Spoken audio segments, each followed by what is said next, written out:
Isang magandang hapon po sa bawat isa na nandito ngayon. Isang pagpapala muli na maari tayong makinig sa salita ng Panginoon. At muli ay nagpapasalamat tayo sa Panginoon. Nagpapasalamat ako sa Panginoon sa pagkakataon na makapaglingkod sa inyo sa pamamagitan ng pangangaral ng salita ng Diyos. Ngayon siguro marami sa inyo dito ang health conscious.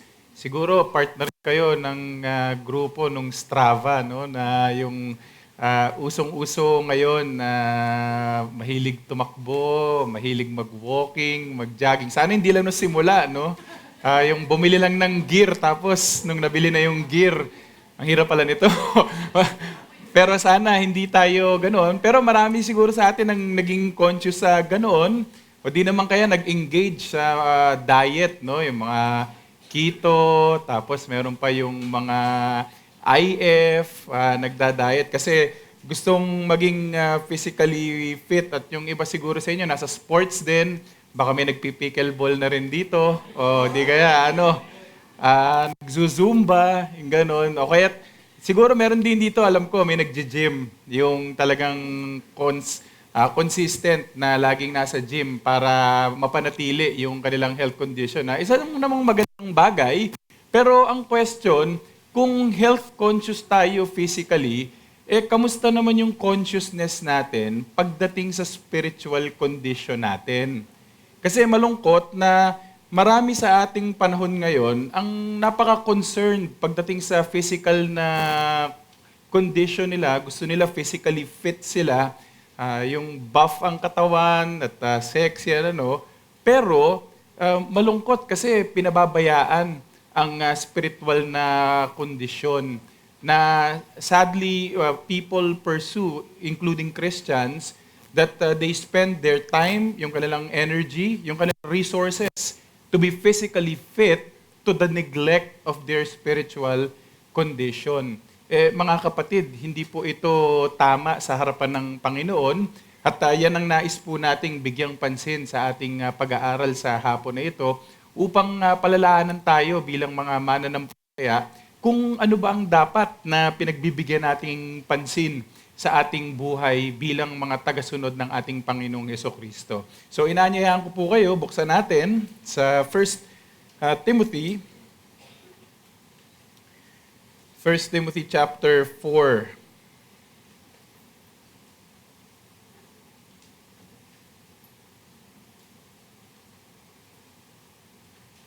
Sige, basahin na lang natin mula verse 1 hanggang verse 8. Pero ang focus ng ating pag-aaral ay matatagpuan natin sa verse 7 to 8. 1 Timothy 4, verse 1, Now the Spirit expressly says that in the later times, some will depart from the faith by devoting themselves to deceitful spirits and teaching of demons.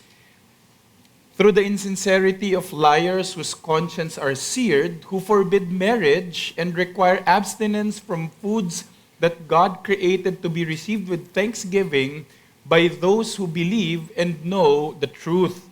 For everything created by God is good, and nothing is to be rejected if it is received with thanksgiving. For it is made holy by the word of God and prayer. If you put these things before the brothers, you will be a good servant of Christ Jesus, being trained in the words of the faith and of the good doctrine that you have followed. Verse 7, have nothing to do with irreverent, silly myths. Rather, train yourself for godliness. For while bodily training is of some value, godliness is of value in every way, as it holds promise for the present life and also for the life to come. Ito pong salita ng Panginoon. Tayo po'y dumako sa panalangin at hilingin muli ang tulong ng Panginoon sa ating pag-aaral. O aming Diyos na dakila, muli kaming lumalapit sa inyong presensya sa hapon po na ito upang hingin ang inyong biyaya, may pagkilala sa amin pong kahinaan bilang mga tao. Marahil mayroon na ring kapaguran at meron na rin pong kalamigan. Hinihiling namin na sana po ay kayo ang magbigay ng panibagong kalakasan sa amin upang ibigay namin ang aming atensyon sa pagtuturo ng inyong salita. Nawa ang banal na Espiritu ang siyang kumilos upang mabuksan ang aming puso at isipan, upang maunawaan ang inyong salita at tanggapin namin ito ng may pagpapakumbaba at sana nga po sa paglapat din ito sa aming mga buhay. Kayo ang siyang maluwalhati namin. Kaya sana po, samahan niyo kami sa aming pag-aaral. Ito'y aming pong dalangin namin sa pangalan ni Jesus. Amen. So dito sa chapter 4, pinaalala ni Apostle Paul yung mahirap na labor ni Timothy sa church ng Ephesus, kung saan binanggit niya yung inevitability ng pagkakaroon ng mga false teachers sa kanilang kalagitnaan. And sa gitna nito, in-instruct ni Paul kung paano maging isang epektibo na manggagawa ng Panginoon. And dito, binigay ni Apostle Paul that the way to address yung mga false teaching is not only by rejecting and refuting yung error, pero sabi ni Apostle Paul dito, positively, kailangan din magturo ng sound doctrine, pero hindi lang magturo kasi kailangan din na ipamuhay yung katotohanan. And we read from verse 6 to verse 16, kung babasahin yung mga susunod pa na mga passage, dinirect ni Paul si Timothy to consider yung duties niya para maging isang good minister ng ating Panginoong Jesus. At nabasa natin yung portion doon from verse 6 to 8 na isa sa mga kailangan ng isang mabuting manggagawa ng Panginoon or lingkod ni Jesus is that he is consistently and he is continually sustained by the Word of God. Yan ang verse 6. Pero hindi lang yon, he should also strongly reject yung mga silly myths. Yung ibig sabihin actually ng word na ginamit dyan is profane or unholy na mga kwento. And the reason behind that is that yung mga unholy na mga teachings at mga kwento, it only leads to ungodly living. Pero, hindi lang yon, binanggit din ni Paul sa verse 7, nakita natin na yung good minister or good servant ni Jesus Christ, he trains himself or disciplines himself unto godliness. Now, mapapansin natin dito, binibigyang diin na yung false teaching, first of all, it leads to ungodly living.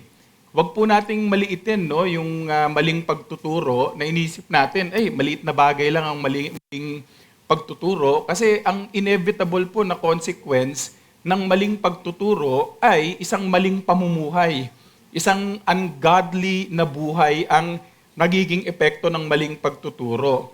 And therefore, yung mga manggagawa ng Panginoon, they must reject false teaching and be sound in their doctrine pagdating sa pagtuturo nila. However, ministers should not only be sound in doctrine, they should also be godly in their character. And dito, sa binasa natin, Paul commended yung kinomend niya yung discipline or training for godliness because of the benefits that it provides, hindi lang ngayon, kundi pati sa hinaharap. And baka naman iniisip nyo dito, pastor, hindi naman ako si Timothy.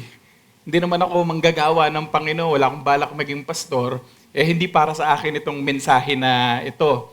Now, tandaan po natin, bagamat ito'y in particular ibinigay kay Timothy bilang lingkod ng Panginoon, ito po ay para po sa ating lahat ng mga mananampalataya dahil tayo pong lahat ay lingkod ng ating Panginoong Jesucristo. At hindi lamang po yon, yung prinsipyo po ng godliness, hindi lang po yan peculiar para sa mga ministers ng Ebanghelyo. Ang prinsipyo po ng godliness, nag-a-apply para po sa atin lahat bilang mga mananampalataya. Kaya kung hindi po kayo magpapastor, huwag niyo tulugan itong mensahe natin sa hapon na ito at isipin niyo para kay Timothy lang yan, tsaka sa mga nagpo-pursue ng ministry. Hindi po. Lahat po tayo ay lingkod ng Panginoon at yung prinsipyo ng godliness ay para po sa ating lahat. Kaya nga ang binanggit natin, yung title ng mensahe natin, it says, The Practice That Profits Forever. At ang mensahe na gusto kong ihatid sa inyo, mga kapatid, is that the servant of Christ continually disciplines himself for godliness, for it yields enduring profit. Ang lingkod ni Kristo ay patuloy na nagsasanay patungo sa kabanalan sapagkat ito'y may pangmatagalang pakinabang. So, dalawang bagay po ang gusto kong pansinin natin. Una sa lahat, tingnan muna natin yung demanding duty pagdating sa pursuit ng godliness, and then tingnan din natin yung moving motivation in undertaking itong demanding na duty na ito. So, simulan natin, tingnan natin yung demanding duty sa verse 7. Kasi sabi doon, instead of paying attention sa mga false teachings na tumutungo lang sa ungodly living, sabi ni Paul kay Timothy, inutusan niya, train yourself for godliness. Now si Paul, ginamit niya dito yung language ng athletics. Isa yan sa mga paboritong figure na ginagamit ni Apostle Paul in order to describe yung Christian life. Pwede ko may tubig? Sorry po Parang naano ako. But anyway, paborito ni Apostle Paul yung figure ng thank you. Alam po. Yan, paborito ni Apostle Paul yung language ng athletics. Kung mapapansin nyo sa 1 Corinthians chapter 9, verse 26, ginamit ni Apostle Paul yung to describe yung Christian life sa pagtakbo tsaka boxing. So sabi niya sa 1 Corinthians 9:26, I do not run aimlessly, I do not box as one beating the air. So yan ang paboritong mga language. At mababasa rin natin sa 1 Timothy chapter 6 verse 12. Sabi ni Apostle Paul doon, fight the good fight of the faith.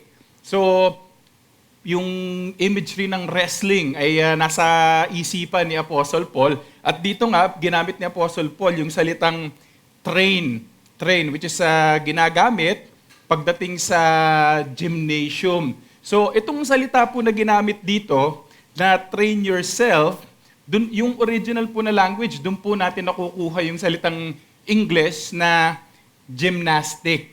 Diyan po na yung original na salita. And interestingly, ang ibig sabihin po ng original na language is to train naked.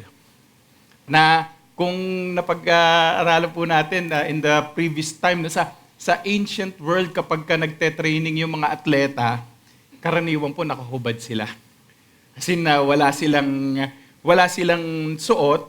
And yung word na ito, it suggests yung conscious na divestment of all encumbrances and a determined investment of all of one's energies. Na kung iisipin natin yung buhay ng isang atleta, na kapag ka nagpe-prepare siya, may mga athlete ba dito? Na kapag ka may competition na darating, anong ginagawa ng athlete? Ang ginagawa niya, tinatanggal niya lahat ng mga bagay na maaring maging balakid sa kanyang training, na maaring magpabagal nung kanyang progress sa kanyang training in preparation sa kanyang competition. So negatively, inaalis niya yung mga bagay na maaring maghinder sa kanyang preparation sa competition. Pero positively, ang ginagawa niya, binibigay niya lahat ng kanyang energy, yung kanyang time, at yung kanyang mga resources in preparation for yung kanyang competition. So in other words, itong salita na ginamit dito, it conveys yung picture ng isang atleta na nag-undergo sa isang rigorous, sa isang self-sacrificing training. Kumbaga ba, sabihin na natin sa Tagalog, ito po'y tumutukoy sa isang mahirap na gawain. At ginamit ni Apostle Paul yung athletic mindset at in-apply niya yon sa spiritual realm, na kagaya ng atleta na dinededicate niya yung kanyang sarili pagdating sa training, in preparation sa isang competition, yung kanyang physical na body, dinededicate niya yung kanyang sarili. Bilang mga Kristiyano, ine-urge ni Paul si Timothy to train himself for a spiritual aim. At yung spiritual aim na yon ay walang iba kundi godliness. So, ginagamit ni Paul yung figure na kung nakikita nyo yung mga atleta, binibigay nilang kanila sarili to train hard para sa kanilang physical na katawan, ganun din daw dapat ang mga lingkod ng Panginoon. Binibigay din ang kanyang sarili sa gawain na ito with a spiritual aim, yung godliness. So yung intended result sa pag-engage dun sa mahirap na gawain na iyon ay godliness, which is a growing reverence or piety towards God. So yung godliness, ito po yung tamang tugon at ito yung tamang attitude sa Panginoon na nakikita sa ating devotion sa Diyos, yung ating paglilingkod sa Kanya na nagre-resulta sa isang buhay na kalugod-lugod sa Diyos. So ang purpose pala nung training, sinasabi nating spiritual training, para sa buhay ng isang buhay na kalugod-lugod sa harapan ng Diyos. So sinasabi sa atin dito that instead of giving attention to unholy teaching na nagre-resulta sa unholy living, dapat i-train natin ang sarili natin or disiplinahin natin ang ating mga sarili in order for us to be godly, to live lives that is pleasing to God. At isang implication ang pinapakita sa atin dito, it emphasizes the reality that Christians are responsible pagdating sa progress in godliness, na hindi natin sasabihin, di ba, mga Kristiyano na tayo. Ibig sabihin, tayo ay godly na.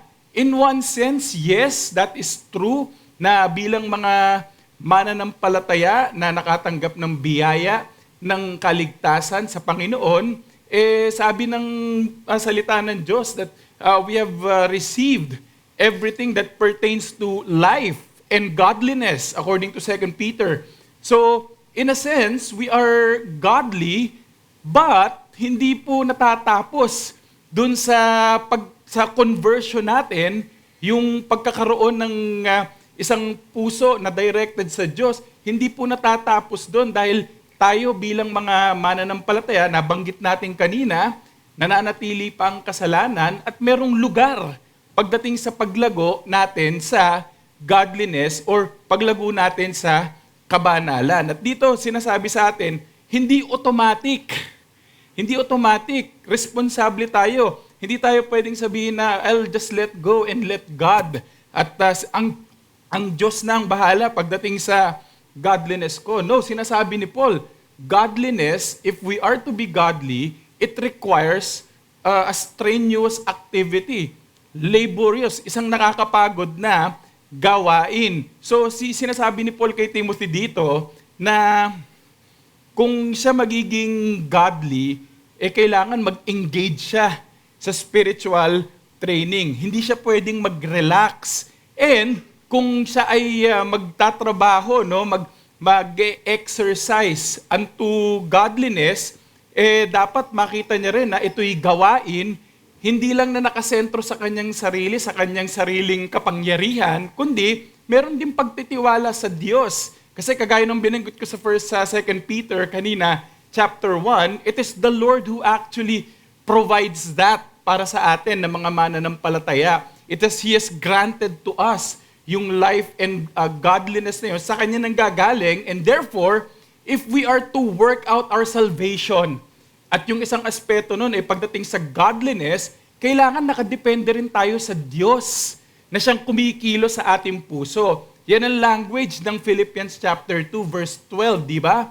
That we work out our salvation with fear and trembling in verse 12. Pero sabi sa verse 13, di ba? Knowing that it is God who is at work in you to will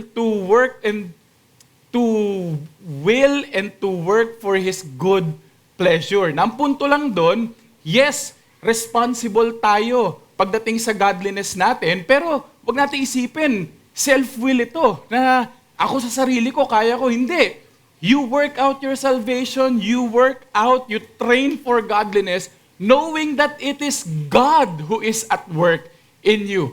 Na yan mga kapatid, ang tutulong sa atin para hindi tayo mag-despair pagdating sa gawain ng pagpursu natin ng godliness, kasi alam natin, ang Diyos ang siyang kumikilos sa atin. And so, mga kapatid, sana makita natin na itong gawain na ito ng godliness, tayo ang responsable, subalit ang Panginoon ang siyang kumikilos sa ating puso sa gawain na ito. At sana makita din natin, yung salitang ginamit ni Paul dito is also in the present tense, which indicates na itong sinasabi ni Paul, yung iniuutos niya na mag-train ka for godliness, ito po ay isang bagay na dapat niyang patuloy na gawin. Na ibig sabihin, ito dapat ang maging lifestyle ni Timothy, na siya'y patuloy na nagte-train for godliness. And therefore we say na isa ring implication nito na when we talk about training for godliness, it actually requires commitment. Kailangan din na merong commitment sa atin. And in the ancient games, victory depended on the athlete's commitment to rigorous training, and he is to pursue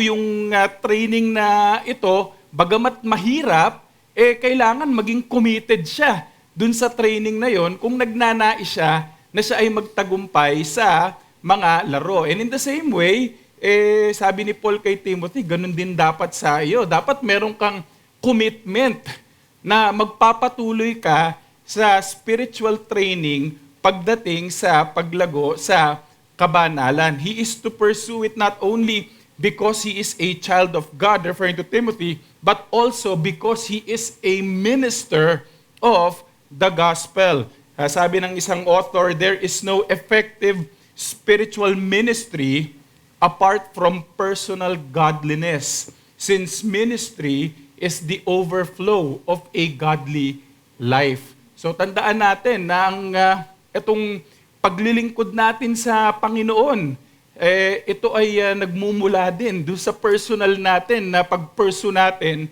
ng godliness, which nabanggit natin. It is the right attitude towards God na nagre-resulta, na nais nating i-please ang Diyos at sa pamamagitan din ng ating paglilingkod. And so if Timothy was to be a good servant of Jesus Christ, he must devote himself to spiritual training. At ang punto natin sa atin bilang mga Kristiyano, ang mga good minister, good servants of the Lord Jesus Christ, they continually exercise or train themselves for godliness. So, ang hamon para sa atin, nakita natin dito na yung key to godliness is spiritual discipline. Spiritual discipline. So ang question, gusto nyo bang maging banal? Gusto nyo bang maging godly? Sinasabi ni Paul sa atin, sinasabi ng salita ng Diyos, train yourself spiritually. Train yourself spiritually. Ang question na susunod sa atin, paano natin gagawin ba yon? How do we train ourselves for godliness? And yung use ng athletic language, pwede tayo makakuha ng idea kung paano natin gagawin yon bilang mga mananampalataya. Let's consider at least 4 things na ginagawa ng mga atleta na pwede nating i-apply sa ating mga sariling Christian life. Una sa lahat, yung atleta, careful siya pagdating sa kanyang diet. Tama ba? Yung isang athlete na nagpe-prepare for competition, hindi yan kumakain ng kung ano-ano lang. Hindi kumakain ng pansit canton. joke lang yun. Anyway, yung atleta, napaka-conscious niya pagdating sa kung anong pumapasok sa kanyang katawan at sinisigurado niya na yung kinakain niya ay dapat yun yung kailangan niya para sa kanyang katawan. In the same way tayo mga kapatid, if we are to be godly, we should be conscious pagdating sa spiritual diet natin. And the Word of God, mababasa natin patuloy sa salita ng Diyos, paulit-ulit natin nakikita, it is pictured as food. Diba? Sa 1 Peter chapter 2:1, yun ang sabi, that i-yearn daw natin yung salita ng Diyos parang milk ng mga bagong panganak. And therefore, kung yung salita pala ng Diyos, yun ang diet natin, dapat, syempre, magbantay tayo sa false teachings. Tandaan nyo garbage in, garbage out. So kung ang pumapasok sa atin, puro mga maling pagtuturo, syempre, expectation natin, ganun din. Kung garbage ang pumapasok sa atin, sa mga isipan natin, hindi tayo magtataka kung garbage din ang lumalabas sa atin. We must guard against false teaching. We must be consistently nourished by the Word of God, kagaya ng binasa natin sa verse 6. And dapat tayong mag-strive na lumago sa kaalaman natin sa ating Panginoong Hesukristo. Sabi sa 2 Peter chapter 3, verse 18. At paano mangyayari yon, mga kapatid? Mangyayari yon if we are faithful to attend to the means of grace. Gamitin natin yung means of grace na dito sana natin makita yung importance ng daily reading and meditation of the Word of God. Now, sa nakikita ko dito, marami sa inyo siguro ang busy pagdating sa pagtatrabaho, mga singles natin, tsaka mga young na mga professionals. Sadly, sa aking experience bilang isang pastor sa pakikipag-usap, karaniwan, isa sa pinakamalaking challenge sa mga young professionals is to find time to read and meditate the Word of God. Pastor, walang oras. Mga kapatid, hindi natin pwedeng sabihin walang oras. Ang tanong natin, gaano ba tayo katagal sa Facebook? Yun na lang muna ang itanong natin. Kasi baka mamaya, doon na naubos yung oras natin na sa halip na ginugugol natin sa pagbabasa ng salita ng Diyos, sa pagme-meditate ng salita ng Diyos, doon na pupunta sa mga bagay na hindi naman nagpo-profit sa atin. Don't take me, na hindi ko sinasabing mali yung Facebook. Pero kung halimbawa magsabi ka sa akin na, Pastor, wala akong oras para mag-devotion at tanungin kita kung gaano katagal kang nagso-social media, that will tell me kung wala ba talagang oras or hindi lang talaga natin binibigyan ng oras yung salita ng Diyos sa ating mga puso. Pero hindi lang yung daily reading and meditation. Of course, the attendance ng ating sa mga stated gatherings ng church, especially sa public worship where the Word of God is being preached, means of grace din yan. Kaya sana, kung nais nating maging godly at magkaroon ng tamang spiritual diet, we should strive to be always present sa pagtitipon. At yung training, alam nyo, diyan nagsisimula para sa mga atleta pagdating sa kanilang diet, kung ano bang kanilang kinakain. Para sa atin, we must be conscious pagdating sa intake natin. So ang question, kamusta ang intake nyo ng salita ng Diyos? So yan ang una. But secondly, hindi lang na tamang diet ang meron ng mga athletes. Athletes also exercise to develop yung kanilang muscles para ito ay lumakas. So yung mga, alam natin, yung mga atleta, nagbubuhat sila, nagja-jogging sila, tumatakbo sila, meron silang mga routines para yung mga muscles nila lumakas. And in the same way, tayo mga Kristiyano, we also exercise, we also exercise by applying yung word na naririnig natin na sinasabi naman sa atin ng salita ng Diyos sa James 1:22, hindi ba? That we are to be doers of the word and not hearers only. So ibig sabihin, we are expected not only to be good listeners of the word of God, but we ought to be people who desire to apply yung mga teachings na naririnig natin. And so we are not only to be nourished by the truth, but we should also seek to apply yung ating mga natututunan. Kumbaga ba, doon natin fine-flex yung muscles natin. Doon natin nakikita ngayon kung paano ba tayo lumalago pagdating sa spiritual na buhay natin kung ina-apply natin yung ating mga naririnig. So in our training, we should look for opportunities kung saan natin pwedeng i-apply yung mga naririnig natin. Whether ito ba'y sa mga tahanan natin, sa mga trabaho natin, o di kaya sa eskwelahan natin. So, yan pa. But thirdly, yung atleta, ina-avoid niya rin yung mga bagay na maghihinder sa kanya to progress. So yung atleta, alam natin, nagre-restrain yan sa mga bisyo. 'Di ba? Ewan ko kung may kakilala kayong seryosong atleta na meron siyang bisyo. Let's say, manginginom siya o di kaya yung nagpapakepakete ng sigarilyo at atleta. I don't think that's a serious na athlete. Pero ang point lang natin, yung mga atleta, hindi sila nag-engage sa ganun kasi alam nila, makakahinder yun sa kanila pagdating sa kanilang pagte-training. Para sa atin bilang Kristiyano, ganun din. We must restrain ourselves that would hinder yung ating walk sa kabanalan. Sinabi sa atin, 'di ba, sa Hebrews chapter 12, verse 1, that we are to lay aside yung mga bagay na hihinder sa atin, yung mga kasalanan, besetting sin. We are to lay it aside. And in 1 Corinthians chapter 9, si Paul, sabi niya, yung self-control na sinasabi niya na siya'y nagpipigil sa kanyang sarili upang hindi siya ma-disqualify. And I think Paul is not just referring to being disqualified sa ministry. I think ang pinaka-burden niya doon yung mapahamak yung kanyang kaluluwa sa impyerno ng apoy kung siya'y magpabaya at hindi niya disiplinahin ang kanyang sarili. And so for us, bilang bahagi ng spiritual training natin, kailangan din natin na iwaksi yung mga bagay na maaring maghinder sa atin. Whether tinutukoy natin mga vices o di kaya yung mga, sabihin na natin, yung mga bagay na sa Christian liberty natin na maaari naman natin itong gawin, pero sana isipin din natin, all things are lawful, but not all things are profitable.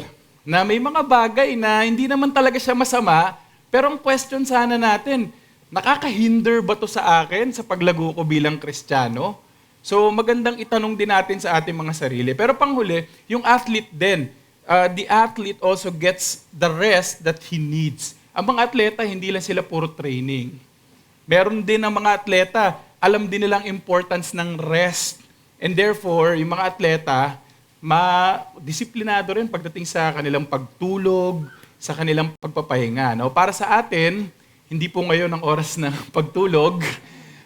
Pero itong araw na ito, itong araw ng Panginoon, yan ang isa sa mga form ng rest para sa atin mga mananampalataya. Na marahil sa inyo, marami ang talagang na-expose sa sin-cursed world na ito. Nakita nyo yung grabing mga kabigatan habang tayo nagtatrabaho sa mundo. And itong Sunday, it is a time of rest for our souls, wherein the people of God enjoy not only fellowship with God sa worship, but also fellowship with one another in order to experience yung encouragement ng isa't isa sa gitna nung kahirapan ng ng challenges dito sa buhay natin sa mundo. Pero hindi lang yung gathering natin ang form ng rest natin, prayer is also a form of rest for Christians where we find communion with God, and in communion with God, we find rest for our souls. And the Lord Jesus Christ, yan ang invitation niya para sa atin, that we come to Him, those who are weary and heavy laden. And one of the ways that we can do that is by way of prayer. And salamat sa Panginoon na si Jesus mismo ang siyang nagsabi sa kanyang sarili na siya ang nagkakaloob ng kapahingahan. Oh, what a Savior we have! Sa gitna ng mga kabigatan natin, meron tayong tagapagligtas na maaring lapitan upang bigyan tayo ng kapahingahan. So sana makita natin ito sa itong ilang mga bagay na ito. In undertaking spiritual training, that we watch for our diet, we exercise and apply yung mga truths na naririnig natin, na iwaksi natin yung mga bagay na pwedeng mag-impede sa ating growth, and makita natin yung kapahingahan na matatagpuan natin sa panambahan. No? Ngayon, madali ba mag-training?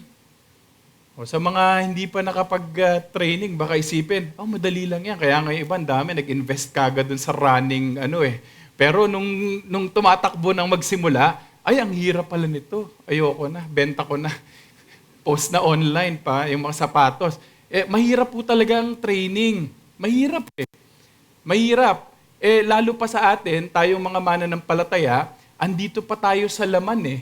And Galatians chapter 5 speaks of a war that exists sa mga mananampalataya, that the flesh wars against yung ating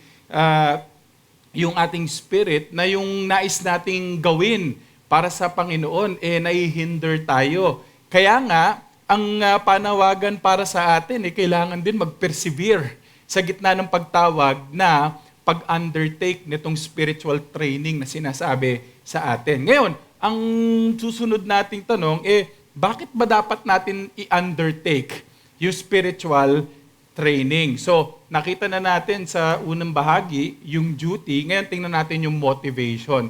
Bakit ba tayo dapat na mag-pursue ng spiritual training? And here, sa second point natin, si Paul, he gave a motivation for Timothy kung bakit niya dapat i-train ang kanyang sarili. Sabi kasi sa verse 8, "For while bodily training is of some value, godliness is of value in every way, as it holds promise for the present life and also for the life to come." And so dito makikita natin na merong contrast between sa benefit ng somatic or bodily discipline at saka ng spiritual discipline. So una muna tingnan natin yung somatic or bodily discipline. Sabi ni Paul dito, yung bodily discipline or bodily training is of some value. Now, yung bodily discipline dito, it may refer to yung ascetic na mga practices,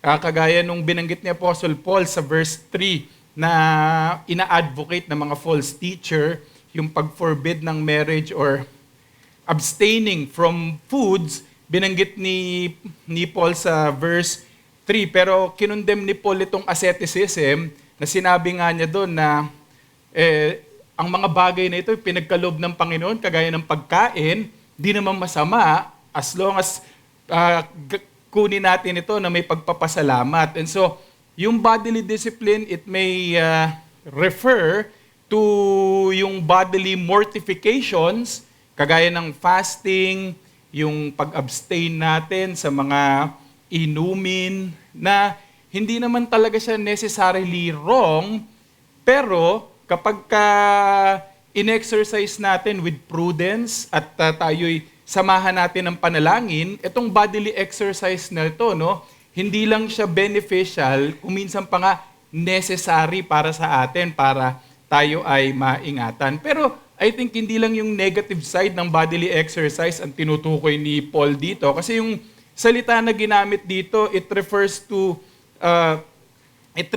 yung whole idea ng physical training, which does not only involve yung mortification, bodily mortification, but also yung positive side ng training. So by saying na yung bodily discipline, ang tinutukoy niya hindi lang yung negative side na pag-iwas natin sa mga masasamang bagay para sa ating katawan, pero yung positive side din na maaring tumulong para tayo ay lumakas. Ngayon, sinabi ni Paul dito na bodily discipline is of some value. Sa NASB, ang translation niya is of little profit. Kasi yung idea nung salita is a comparison in terms of yung mga benefits nito.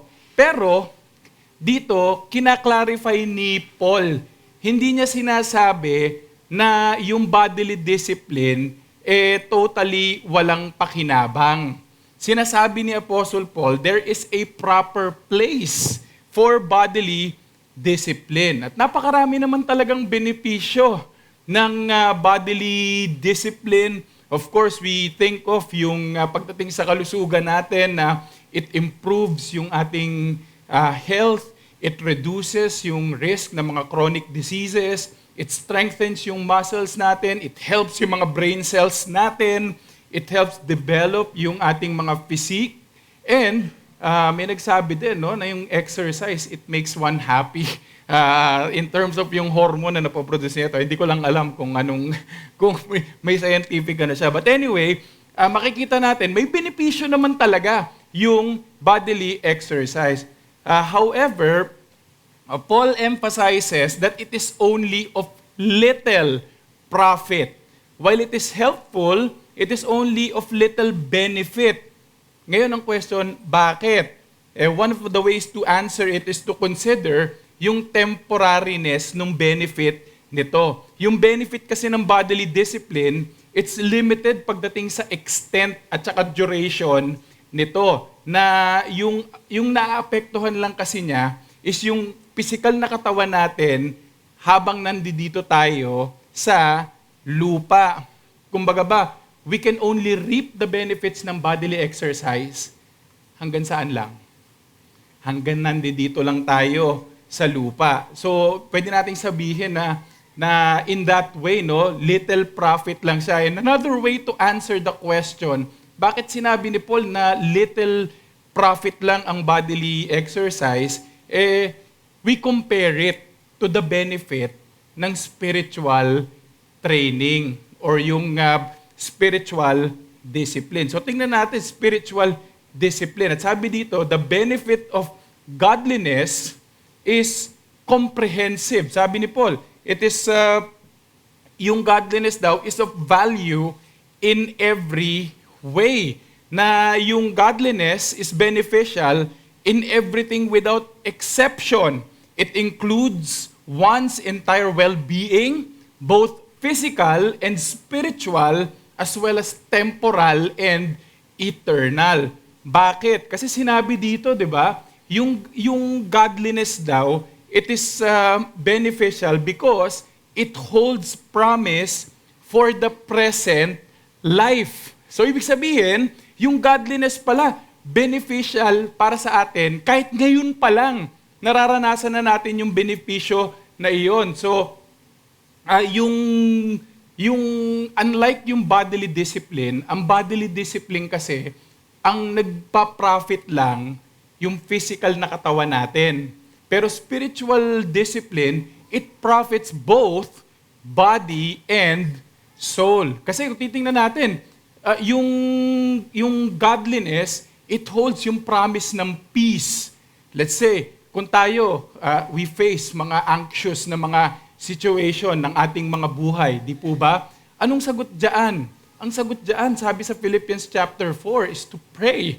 Di ba? Be anxious for nothing, but in everything, by prayer with supplication and thanksgiving, let your request be made known to God. And ano daw ang resulta nito?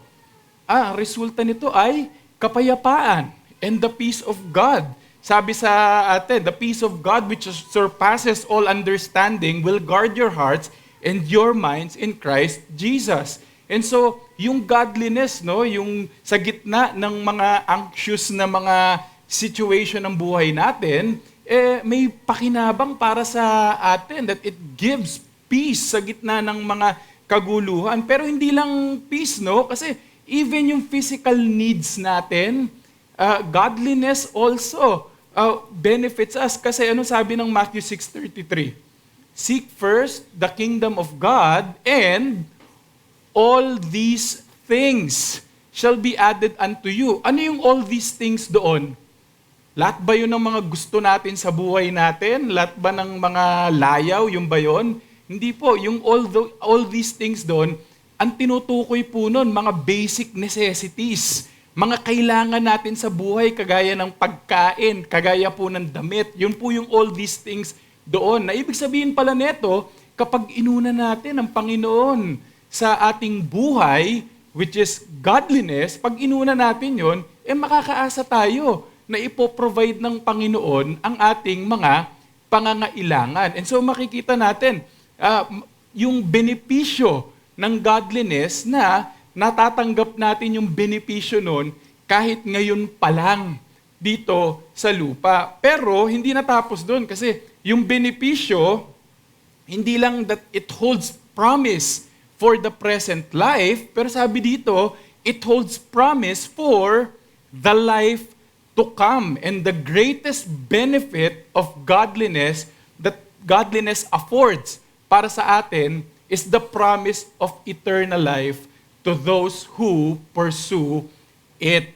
So, yung mga tao na nagpe-persevere patungo sa kabanalan, they are assured of eternal bliss. We see that sa Hebrews chapter 12, verse 14. Ano sabi doon? Buksan natin. Sabi sa Hebrews chapter 12, verse 14, strive for peace with everyone and for the holiness without which no one will see the Lord. And so binibigay sa atin dito no yung condition ng mga tao na umaasa na makikita nila ang Panginoon. Isa pala doon ay yung kabanalan, yung pamumuhay sa isang paraan na sila'y hiwalay sa kasalanan at sila'y hiwalay para sa Panginoon, nabubuhay sila para sa Panginoon. And so makikita natin na yung godliness ang isa sa mga pangakong ibinigay para sa mga taong nagpo-pursue nito, walang iba kundi yung pangako na sila'y makakasama. Makikita nila ang Panginoon. Makikita nila ang Diyos. Kaya masasabi natin, napakalaking pakinabang talaga ng pursuit ng godliness kasi hindi lang natin matatanggap yung benepisyo ngayon, ngunit may pangako din tayo ng hinaharap. May pangako tayo na we are assured that if we pursue godliness, na makikita natin ang ating Panginoon. And therefore, the pursuit of godliness promises the best of both worlds. Na yung gain ng godliness para sa atin, hindi lang physical, pero spiritual, hindi lang temporal, kundi eternal din. Kaya nga sana makita natin na yung pursuit ng godliness, bagamat mahirap ito, it is well worth na i-pursue natin. Kasi yung pakinabang nun, hindi natatapos dito Hindi natatapos dito sa lupa. Yung pakinabang nun, maririp natin sa hinaharap, yung pangako ng eternal life. Now, of course, hindi natin tinuturo dito na tayo ay dapat na mabuhay ng godly para tayo ay maligtas. Hindi po yan ang pagtuturo ng salita ng Diyos. No one is saved by their godliness. You know why? None of us are godly in the first place. Lahat tayo, hindi tayo godly. Anti-God tayo bilang mga makasalanan sa harapan ng Diyos. At sabi nga sa Romans chapter 8 verse 7, baka may nag-iisip dito, Pastor, di naman ako anti-God.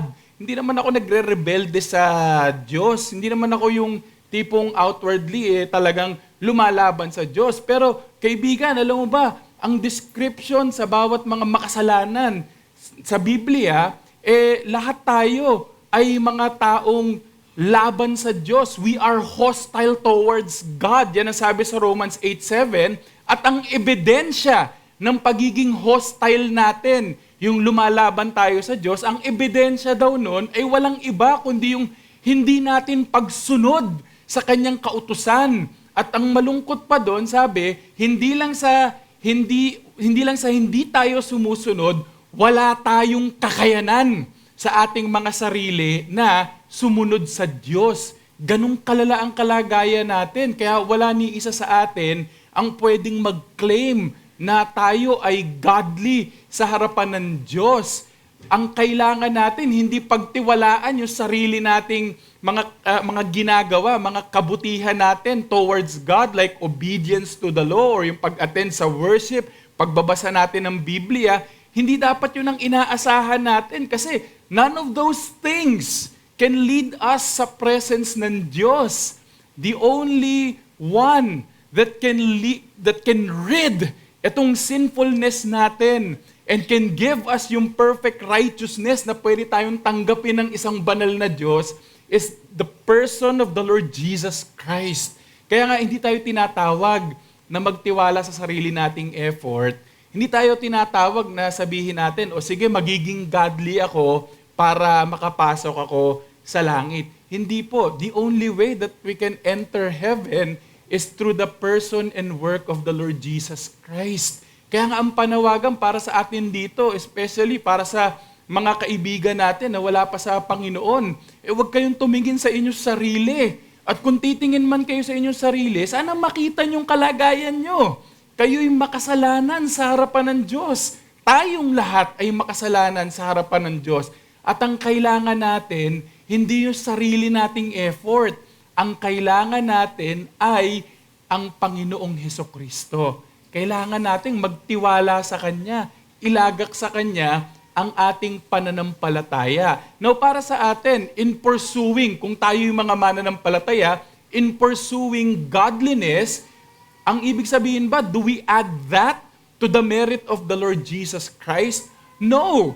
It is Christ and Christ alone. His perfect merit ang siyang dahilan kung bakit tayo papasok sa langit. Pero, tinuturo din sa atin ang salita ng Diyos na kung tayo ay na kay Kristo, may ebidensya. May ebidensya. Ano yung ebidensya na yun? Yung pagiging maka-Diyos natin. Kaya hindi natin pwedeng i-claim na Kristiyano tayo, pero wala man lang tayong kagana-gana pagdating sa mga bagay patungkol sa Diyos. Wala tayong pakialam sa godliness.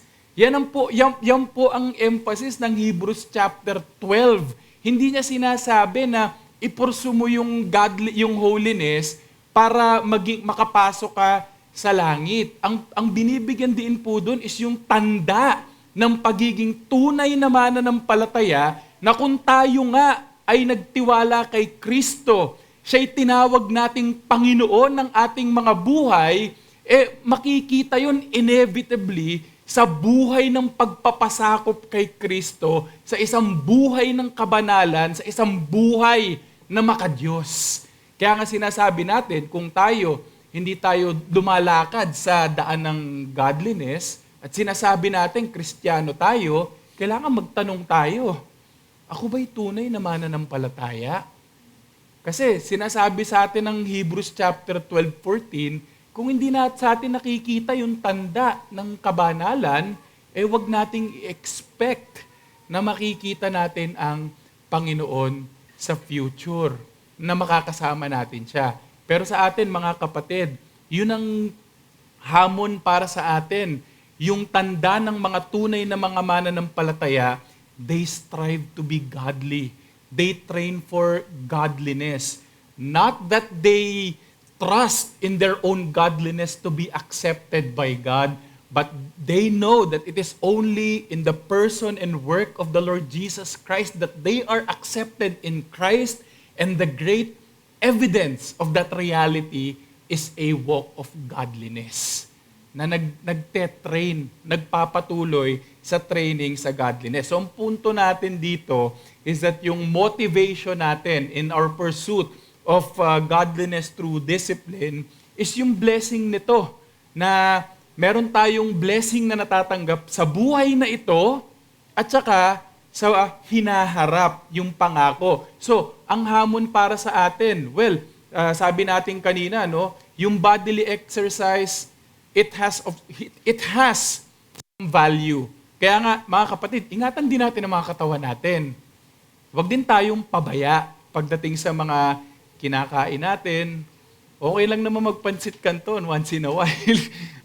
Pero sana naman ay ingatan natin ang ating mga katawan, yung mag-exercise tayo, at tayo'y, kumbaga pa, huwag nating pabayaan dahil ito'y binigay sa atin ng Panginoon. Pero mga kapatid, sana nakita natin yung importance. May we prioritize spiritual training, spiritual discipline. Let it not be said of us that we are very enthusiastic in being physically fit. Binibigay natin lahat. Bili ng 10,000 na rubber shoes, bili ng 10,000 na watch para binibigay lahat ng panahon doon. Pero pag pinag-usapan na ang godliness, walang effort, tinatamad, pagdating sa means of grace. Sana hindi masabi sa atin, mga kapatid, na ganoon tayo.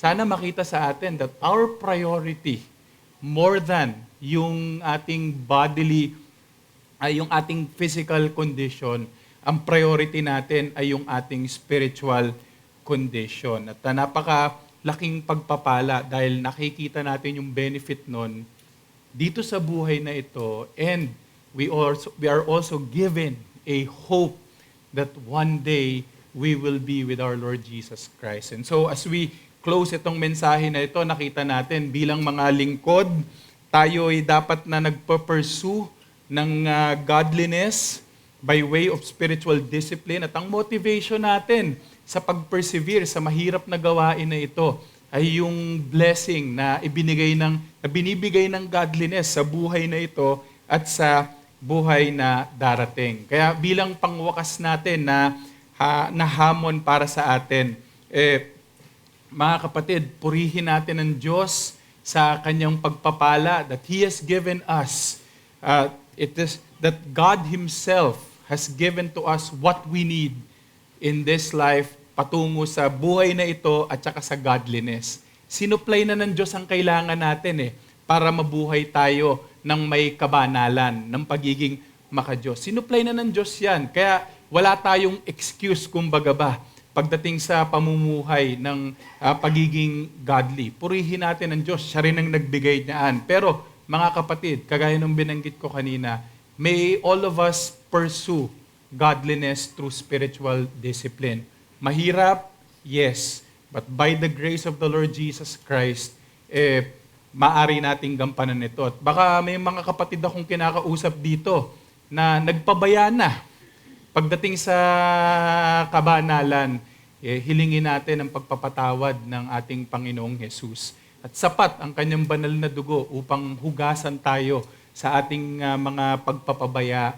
At sapat din ang kanyang biyaya upang tulungan tayo to take this path of spiritual training unto godliness. And may SABC be marked with godliness. Na masabi sana sa iglesyang ito na isa sa mga tanda niya, hindi lang na may tanda ng pag-ibig sa isa't isa, kundi may tanda din ng pagiging makadiyos na nakikita sa buhay ng mga miyembro na sila'y nagde-desire na ma-please ang Diyos sa kanilang mga buhay. And even as we approach the table, kagaya nung binanggit ko kanina, yung training for godliness, hindi po yan merit natin. Lagi nating ipapaalala sa ating mga sarili, it is not by our own work that we reach heaven's shore. It is only through the person and work of the Lord Jesus Christ, His blood that was shed on the cross. Yan ang dahilan kung bakit tayo papasok sa kaharian ng ating Panginoon. And as we look to the table, we thank Christ for His shed blood, for His body that was broken for us. Sana, mga kapatid, uminit ang puso natin sa pagpapasalamat sa ginawa ng Panginoong Hesukristo para sa atin. Tayo po'y manalangin. Aming Diyos na nasa langit, mula kami nagpapasalamat sa inyong biyaya at hinihiling muli ang inyong tulong sa tungkulin na mayroong kami bilang mga lingkod ninyo. Nawa po ipagkaloob nyo ang biyaya na kailangan po namin upang kami makapamuhay ng may kabanalan. At hiling din namin ang inyong pagpapatawad sa mga pagkakataon na kami po'y nagpabaya at inuna namin yung mga bagay na pisikal at pinabayaan namin ang spiritual naming kondisyon. Sana po hugasan niyo po kami ng inyong banal na dugo, aming Panginoong Hesus, at muli bigyan niyo kami ng biyaya upang iset din yung aming mga priorities. At sana nga po, ang dalangin ko, para sa iglesia dito sa San Simon, na sana nga po ay makita ang godliness, hindi lang sa mga individual na mga Kristiyano, sa iilan sa kanila. Sana nga ang buong iglesia makitaan ng tanda na ito, na tunay nga silang mga tao ninyo, tunay silang tinubos ng dugo ng aming Panginoong Hesukristo. Kaya muli kami po'y umaasa sa inyong biyaya, tanggapin niyo ang papurit pa sa salamat namin sa pangalan ni Jesus. Amen.